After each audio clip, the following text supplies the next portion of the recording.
Hey, attorneys.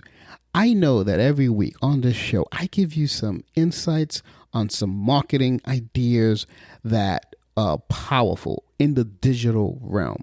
I talk about display ads, I talk about Google AdWords, I talk about SEO, social media, etc., and they all work phenomenal for attorneys.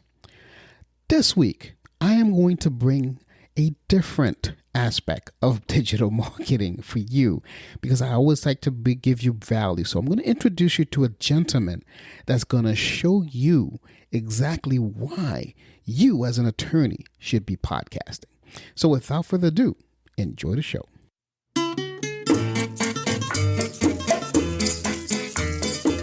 Hello, and welcome to Marketing Solutions for Local Businesses, the podcast where you will discover all the latest and greatest digital marketing tools, tips, and strategies you will need to implement in order to stay ahead of your competition. If you are not getting the results you are looking for from your digital marketing efforts, this is the podcast for you. And now, here's the host of our show, the local business guy himself, Frank Deming. Hello, everyone. This is Frank Deming, the local business guy, and welcome to another episode of Marketing Solutions for Local Businesses. Happy Wednesday. Happy hump day, everyone. I hope you guys are having a rockin' week thus far. Today, as I said in the pre-intro, I have a special guest, something that I have never, ever touched upon since I've been doing this podcast in 3 years. And I'm going to actually talk to someone who is going to enlighten you as to why we should all be doing podcasting, especially if you're an attorney. Anyway, without further ado, I'd like to introduce you to the great Robert Ingalls. Frank, thank you so much for that introduction, and thanks for having me. I could tell just from all of our banter before we hit record that, at the risk of jinxing this, I think this is going to be a fun episode. I think so as well. So Robert, why don't you give us a little bit of background about yourself? Who are you and what do you do? Sure. How long do you have? So I am I'm a recovering trial lawyer. And I did about 7 years before it took me about 5 years before I just couldn't take it anymore. But then it took about 2 more years to fully rip that Band-Aid off. And now I'm producing podcasts for law firms. It wasn't nearly as easy to make that transition as it sounds like. I had a number of years of trying to figure out where I was going, who I was. And I was also starting a family. I'd just gotten married at the same time. So, perfect timing for that kind of existential crisis. And it ended up being really lovely. I was telling you off the mic earlier that I worked at a small firm and I was in charge of the newsletter. I was learning how to do our pay-per-click ads. I was handling a lot of automation that in the firm and setting appointments and automated calendar invites and a lot of other things, a CRM. Then I started the podcast at the firm, and I was the only time that I wasn't overwhelmed with anxiety and just ready to jump out a window was when I was doing the marketing. And it was interesting for me. And so over a period of a couple of years, as I was trying to figure out what I was doing, I got a corporate job and started. I had a few different irons in the fire, but the one I was most passionate about was podcasting. And so taking what I learned from law, riches in the niches, you got to be known for something hyper specific if you really want to try to break out. I said, I'm going to do this for lawyers. And it was an uphill battle in the beginning because lawyers are always late to the party. They're convinced they don't need the new thing. It's a bright, shiny object. They don't want it. But I was convinced that it was real. I was convinced that it was going to be a real marketing tool for people. I think you have to be convinced when you're an entrepreneur. You have to believe, even, and sometimes you're not right, but I don't think you have any chance of success if you don't really lean in and believe it. So I believed it, and it looks like I was right. So that's nice. It worked out. Yeah, that's awesome. So out of curiosity, you touched on a lot of different marketing avenues. Why did you select podcasting? I'm just curious. So I'll start it with a story, as I'm apt to do. Mm-hmm. I had just gotten married, and my wife came in as I was packing for the lake one day. I'd been married a couple of months, and she said, "I want to have a baby." And I said, "Okay." And she looked at me and she said, like, now. And I was like, now? And she was like, well, I just took my temperature and I think that like now is good. And so my entire world shifted in a moment, because when we got married, it was like, maybe we will, maybe we won't. Maybe we'll be the cool aunt and uncle that travel the world and bring home cool gifts. And not that I didn't want children, but it was in that, 5 seconds earlier, all of that was tomorrow guy's problem. And then in that moment, it was today guy's problem. And I kind of had a proper freak out, mostly unbeknownst to my wife. But after that, he knows now. After that, I decided I've got to get my shit together. Right. And because I was very overwhelmed, stressed, anxious, really struggling in my career and not really making any money either. And I sat down and I made a list, and I still have that list saved on my desktop. I took a picture of it. And at the top of that list was money management. Got to figure out my finances. Like, I don't even know what I'm making. I don't know where it's going, but I know there's never any of it. And if somebody's going to live here next year, I got to get that figured out. And so I downloaded a book and I listened to it. I liked that book. I read another book by the author. The end of that book said, listen to our podcast. I'd never listened to a podcast before. So I opened up the app, I listened to their podcast, and here we are. But wow. It was just incredible when I didn't love the first podcast I listened to. It wasn't really for me, but the second one I listened to was. And it was, the guest was this guy named Tom Bilyeu. I've probably said his name a million times because he's very important in my life. And he said something that I'd heard a million times. I'd heard it over and over. We've all heard it. And the real gist was, you can be anything you want. That was the takeaway. And I finally heard it. I'd been following the safe path my whole life. Yeah. Go to school, go to law school, do the thing, do what other people did. That's safe. You can do that. It's not hard. I mean, all effort is effort, and you have to go in and you have to actually do the work in order to pass the bar and all that stuff. But at the same time, it's not that hard. There's a path. You just have to do the work. And when you step outside that path, you don't know. And so I'd always stayed inside that path. And in that moment, it kind of washed over me. I was like, I think I can do anything I want. And so that led me to, having a podcast at the firm. And that, 30 days after I listened to that podcast, I bought the mic I'm talking into right now. Thankfully, it worked, because this mic says a lot about my personality. Go big or go home. And thankfully it worked, because they don't give these things away. But I bought the microphone, I bought the mixer, and I started sitting with one of my friends after hours in the law office, just like figuring it all out and playing with the knobs. It's a lot easier to do now than it used to be. Yeah. And I just loved it from day one. From day one, I loved the medium. I loved how powerful the medium was, that you could sit in your car and get something. You could be running, you could be at the gym, you could be walking the dog, you could be mowing the yard, and you could consume whatever you wanted. Everything was there. Right. Everything I wanted. I just type a word, and there's 100 shows about that word.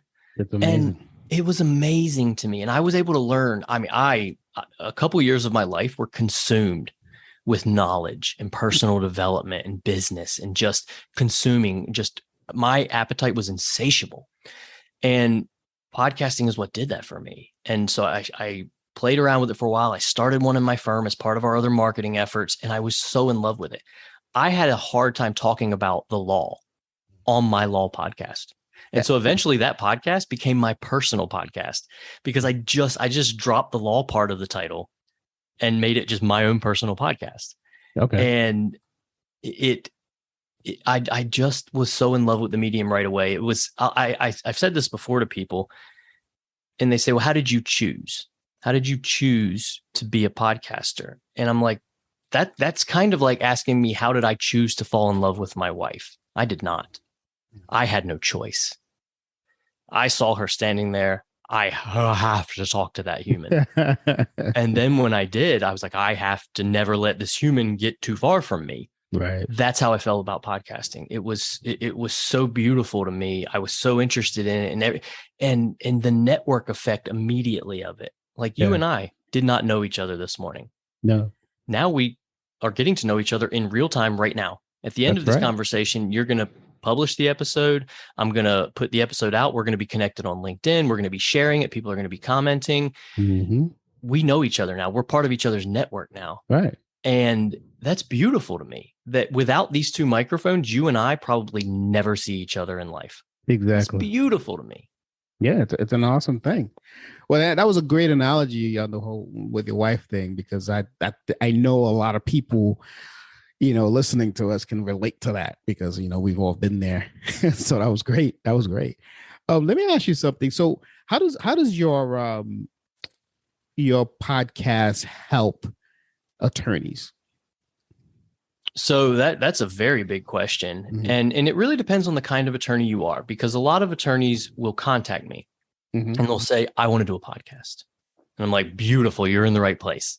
Mm-hmm. What do you want to do it about? Why are we doing it? Is really the big question. Why? What are we trying to accomplish? Because sometimes they will say, I want to do this, but they haven't thought through why, what they're going to do, what it's going to be about, who's going to listen. Because the misconception I usually see is I'm going to make a podcast where I talk about interesting things and it's going to be sponsored by the firm and people are just going to listen to it in their spare time. I think that's possible. I think it's really hard. I mean, some of the biggest podcasters in the world took years to grow a following.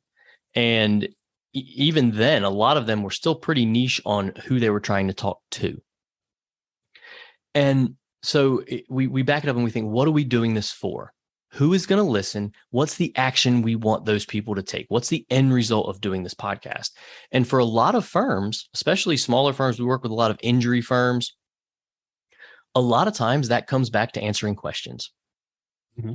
You're not trying to make the most entertaining show in the world. I mean, if you're an entertaining human, a lot of trial lawyers can be entertaining. Absolutely. Show your personality. Let people know. Tell a joke here and there. Just let them into your world. Let them know who you are. Tell some stories, real life stuff. But at the end of the day, if they're on an attorney's website listening to an attorney's podcast, there's a good chance something bad happened, depending on the kind of attorney you are. If you're a PI attorney, something bad has happened. Something bad happened, to them or someone they love. Mm-hmm. And they're usually there to get information. That's why we write blogs. That's our SEO angle, is we're creating all of this content to A, draw people to the site, but then B, nurture them while they're there. Give them the information that they came for. Make them feel good. Make them know that you're the person who knows. Right. You are the person to take them on this journey. And the podcast is a beautiful complement to that. It's content on the website, good for SEO, good to drive traffic, good to nurture the lead when they're there. Keep them on the site longer. Keep them engaged with good content. Again, boosting your SEO. But what it's also doing is when they're listening to that podcast, they are getting what they came for, an answer to their question. They had a pain point. They wanted to know the answer. They typed it into Google. They landed on your site. Now they're listening to your voice. They're getting an answer to that question. But what they're also getting is you. They're hearing your voice. They're getting to know you a little bit. They're getting to understand a little bit about your vibe, which is important. They're qualifying themselves. But what they can also do is go, I don't like that person. I think that's equally important. If they just don't get the right vibe for you, the fact that they can now just move on without having to waste their time, because if they show up and then they sign with you, they turn into a bad client.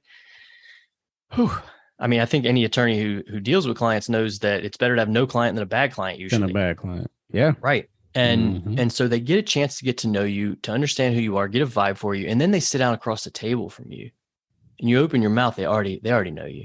The most interesting thing happened to me when I went to my very first podcast conference. I'd been consuming podcasts a lot for almost 2 years, and I'm sitting in this room, and the session's about to start, and I hear this voice in the back of the room, and I'm just like, it just takes me, and I know who it is before I turn around, because I've listened to probably 100 hours of this person. There's a show called Entrepreneur on Fire with John Lee Dumas. Okay. And I was trying to learn to become an entrepreneur. And these were little 25-minute bite-sized episodes from entrepreneurs who were successful. And so I used to listen to it a lot. And I heard him talking, and I was like, it was just incredible, the connection I felt to a human, and I hadn't even turned around and seen his face yet.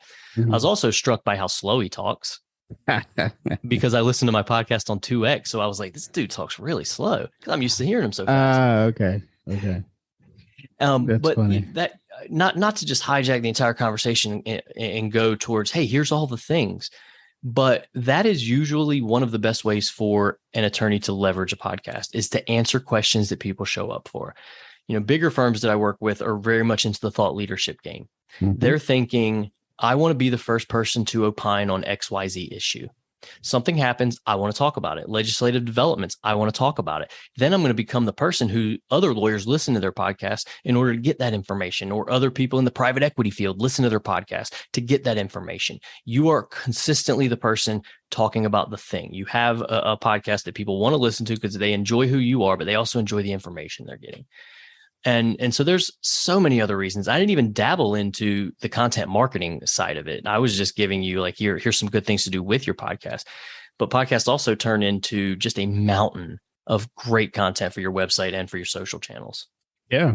I totally agree. And I find it interesting that you chose the law field because, well, it makes sense to you because you are recovering attorney. But like me, I also service the law industry, but I only service, family law attorneys, PIs, bankruptcy, estate planning, some probate stuff. But you seem to go throughout the whole gamut. Like, is there any a particular law you don't serve, or this podcast can do for anybody? There's some that we do more of and some we do less of. Over the last year, we have really focused primarily on injury attorneys. Okay. And that kind of happened by accident. We'd really been making inroads in big law. We have lots of clients that are some of the biggest firms in the world, and we very much enjoy working with them. We get to do really fun stuff with them, but we ended up getting a few different PI attorneys that have very big practices. And what was so fun to work with them is PI attorneys understand marketing. A lot of them do. The ones that are good really understand the game. They understand the need to be out there, the need to brand, the need to always be in front of people. Touch point. And they're not scared to just jump in with both feet into something. And so when we started working with some of them, they let us do incredible things. They let us do really fun things that we hadn't really been able to do. I mean, if somebody sends you a YouTube video and they say, you've got to see this lawyer commercial, you already know what practice area it is, right? Yeah. It's an injury lawyer doing something crazy. And that, I love that energy. I love the energy of like, where's the line? Okay, I'm going to stomp on it. Like, I'm going to jump right over it. And they let you do fun things. They understand marketing. They're out there. They want to be out there consistently. They want to be talking all the time about something and creating lots of content and putting it out all over the place. And so we found a nice little niche with PI attorneys. I mean, we work with family law attorneys. We work with estate planning attorneys. We have a lot of corporate attorneys doing M&A work, doing private equity, and doing international tax. And so we're all over the place, but the injury field has been a lot of fun for us. Hey guys, I hope you guys are enjoying this topic this week. I hope you guys, and more importantly, I hope you guys are implementing everything that we talk about each and every week, because it's very important for your business. Also, don't forget to subscribe to whatever app you listen to on this, because that's where you won't miss any updates on any episodes that we have. Also want to remind you, if you want to ensure that your digital marketing presence is on point, if you want to make sure that there are no errors happening when someone actually is looking for your business, that way people can find you exactly when they need you, go to my website, lbmsllc.com. Go to on the home page, and where it says online presence report. Click on that. You will have your own personalized online presence report. It's free of charge. It's going to tell you exactly how you're appearing online. This is a gold mine that I'm giving you for free. And I want all of my listeners to take advantage of that. So without further ado, I'm going to bring you right back to the show. It's funny you mentioned that. I got to look for it, and hopefully I can find it, when we get off the air here. But I saw this funny TikTok on a personal injury attorney. It was pretty hilarious. I got to find it and send it to you. I think you've probably seen it because you deal with a lot of PIs. Probably. Yeah. I mean, so 2 weeks ago, I was in Los Angeles recording at a Trial Lawyers University conference, and one of our episodes was with this guy, Daryl the Hammer. And he had a Super Bowl commercial in his local market of him. He's basically like a superhero with his hammer coming to like banish the insurance adjuster. And this thing has incredible production value. And it's that kind of, I love it. I love just what it takes to decide, hey, there's no such thing as too big. Yeah. No, I totally get that. That's funny. So, I love the fact that you work with attorneys and you have a niche market. So let me ask you this about podcasting, because, we're talking about, there's a reason why everyone's doing it, right? So in your opinion, why is everyone now? I know we're talking about attorneys, but why is everyone doing a podcasting right now? Because it's so cool and fun. So, all right, I find it fun. Right. I do. And I'm sure you do as well, obviously. But like, I don't know a lot of people who are finding it fun. Like, for instance, I've interviewed a few people, and this is cool because we're vibing, we're talking, and you're having fun. But I've interviewed some people that I was like pulling teeth to get them to speak. Those monosyllabic answers. Yes. You got it. And sometimes I choose to promote it. Sometimes I don't promote it or whatever. But what? On the other side of things, why is everyone? There's a reason why everyone's doing it. What is that reason in your point of view? I think the connection is the biggest part of it. I also think that we all secretly believe that we should be famous and that what we have to say is important. I don't secretly believe it. I absolutely believe it. I live like it. Put a microphone in my face and let me talk. But I think that is probably one of the big draws. It's so beautiful to me. When I don't know how old you are, but I'm 42. When I was coming up, if you saw something or heard something, it had been vetted by a lot of people. A lot of people had to make decisions about whether this was going to be good, whether it was going to be profitable. And honestly, it had to be profitable in order for it to exist.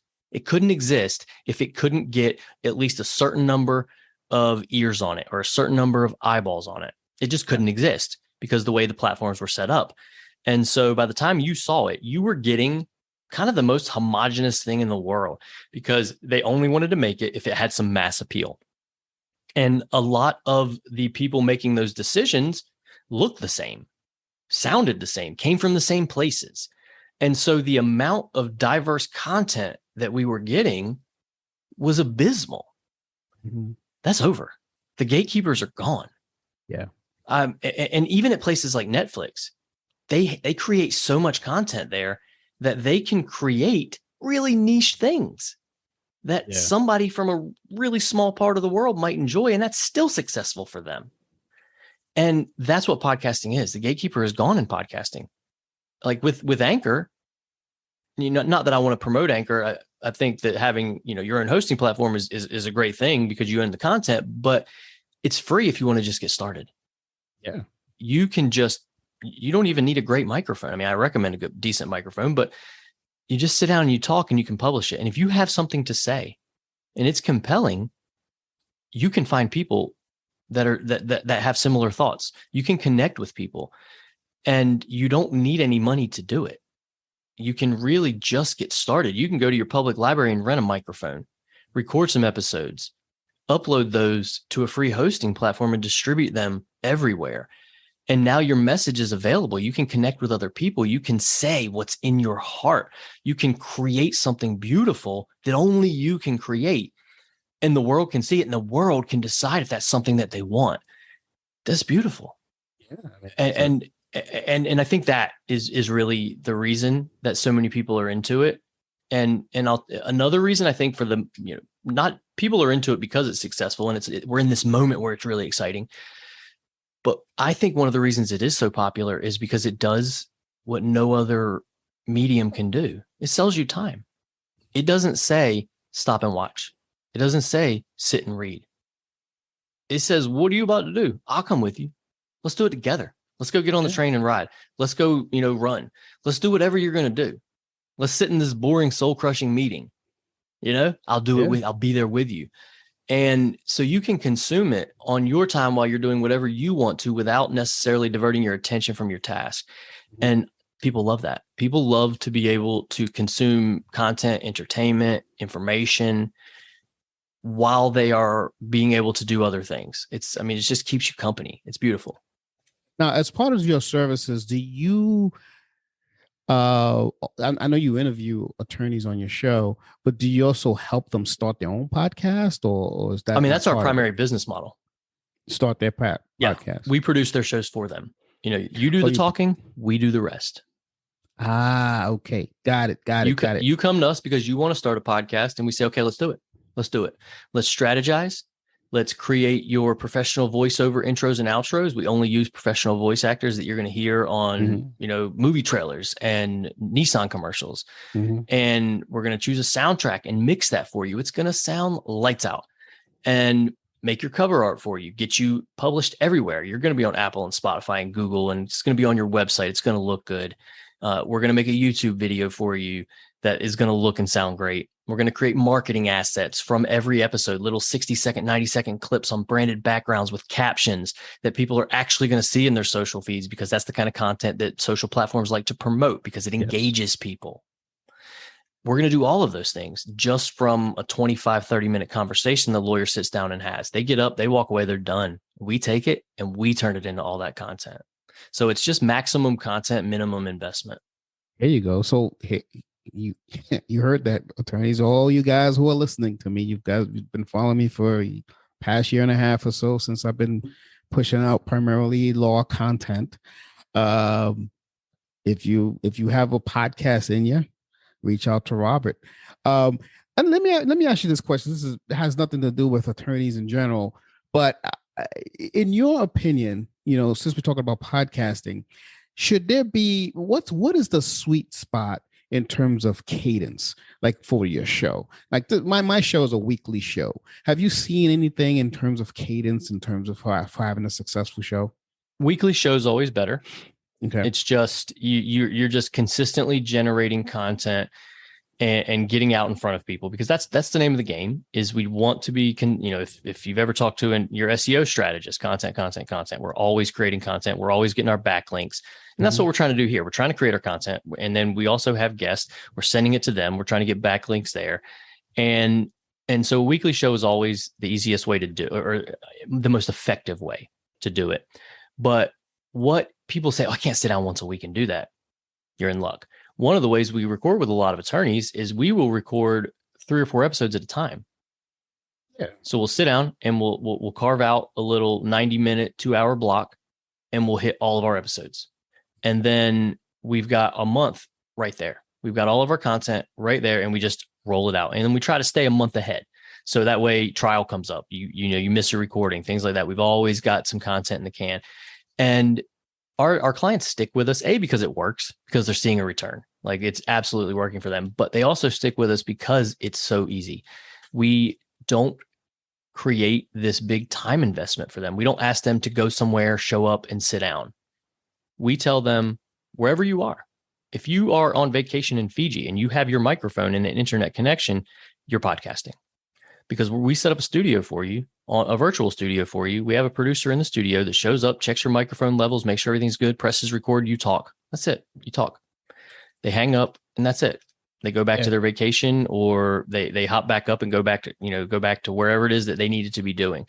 And so the amount of time it takes them to do these things is when they look at the rest of their business development plan, this is the part most attorneys tell me, like, this is the highlight of my day or my week is being able to sit and do this, because they enjoy it too. They're lawyers. We like hearing ourselves talk. And so that's part of it. They just enjoy doing it as well. Yeah. It's funny you say that about that. I never leave on vacation without this. I bought this phone mic. It's for my cell phone that you plug it in and it just amplifies. And I carry with me because if I'm on vacation and I see something that I have a good marketing idea, I just start talking and I create that as some content. And it's not as good quality as this, but you can't really tell a lot of a difference unless, see, you're a podcaster, you'll be able to tell. But for the layman person, they won't be able to tell that I'm doing it on my phone versus the mic I'm doing it on now. So it's kind of interesting. And at the end of the day, the content's what matters. Yeah. If you've got something to say, as long as it doesn't hurt my ears to listen to it, if you have something to say that matters, I want to listen to it.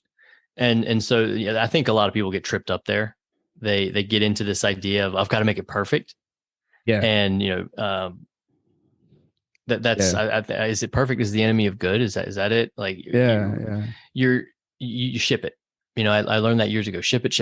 You have to create something. You have to get it out. You have to let the world see it, and then figure out, okay, I can just, here's a little something I can do better. But at the same time, like, the content is ultimately, at the end of the day, getting something out there that matters is way better than never getting something out because you wanted to wait till it was perfect. Yeah.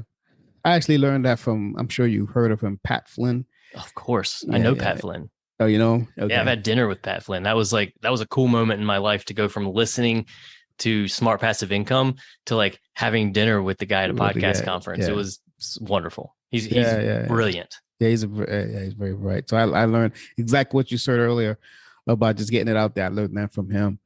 So podcasting is great. And this has been awesome. And I want everyone on this that's listening to this to connect with Robert, because I'm telling you, if you've got if you are looking for different ways of getting connected with your audience, definitely look up Robert. But before I let you go, Robert, I'm going to put your website in my show notes here so people can connect with you.